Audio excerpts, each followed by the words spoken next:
Thank you for inviting me to speak with you. I wish I could join you in person because I've known many of you for such a long time now, going back to my time on the staff of the great warrior Ron Dellums. Ron was a movement builder, just like you are, peace action.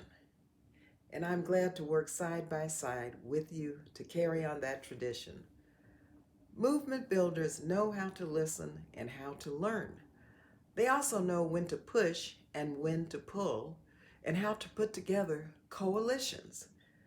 That makes you powerful agents for change. You help show us the connections, the links that create a stronger movement. We needed it then, and we need it now, especially at this moment of great challenge, but yes, great promise for our country. Our partnership is rooted in our shared values and in our confidence that grassroots organizing, yes, it is the lifeblood of our democracy. And yes, we can win important victories that improve the quality of life for everyone. Black lives do matter. Right now, we're seeing in real time what happens when people take a stand for what is right.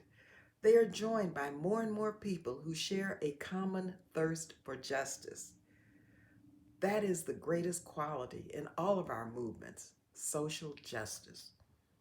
In this moment, we can see what happens when a government decides that funding illegal wars and nuclear weapons can be financed with cuts in programs that provide for the health and welfare of our people.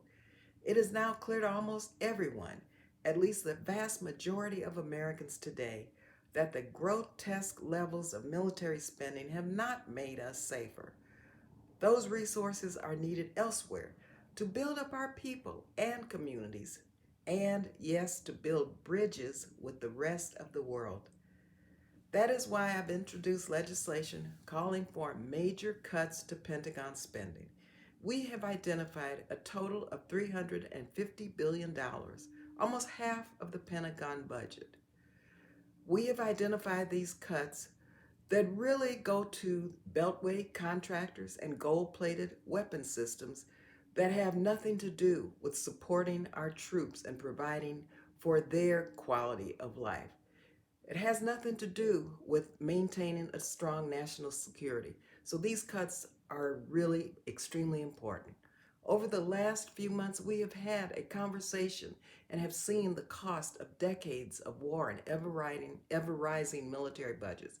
Our overinvestment in war has brought about a steady militarization of our government decision making to the point that our government can't even protect our people from a deadly virus, but instead turns weapons of war on peaceful protesters. A shame and disgrace. But I don't think we should stop at just cutting military spending. We need to have a new vision for how we engage with the world.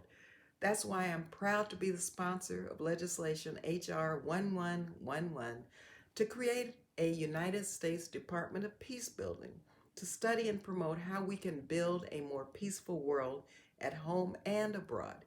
Peace is not just the absence of war, as our great warrior for justice, Dr. Martin Luther King, reminded us.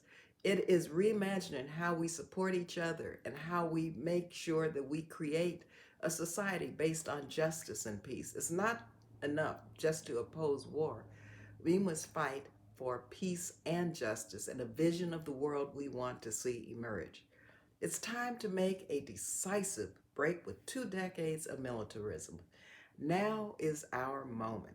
You helped build a strong progressive caucus in the House of Representatives that right now is working to reduce Pentagon spending and reinvest in peace and human security.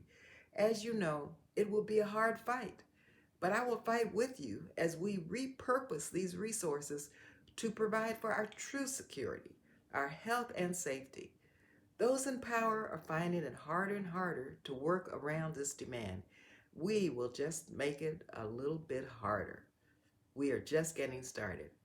Thank you for all that you do.